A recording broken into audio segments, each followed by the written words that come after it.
How to fix your account does not meet the minimum requirements to play Valorant.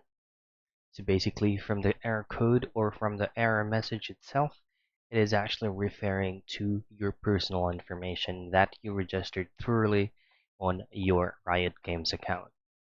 So what you want to do is just to head straight to Riot Games official website that is for Valorant, and then in here just hover your mouse to support and then go to the support tab.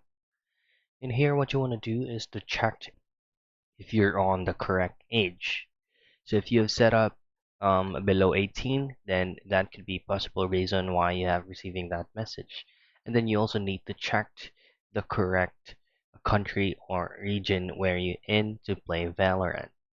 But if all those requirements that you have has all correct, then what you want to do is just to head straight to your Windows icon and then just simply type in update and then click on check for updates.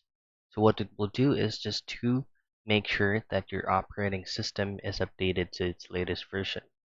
You should know that you need to update because the update button is visible. Just simply click on that and it will automatically do the magic by itself.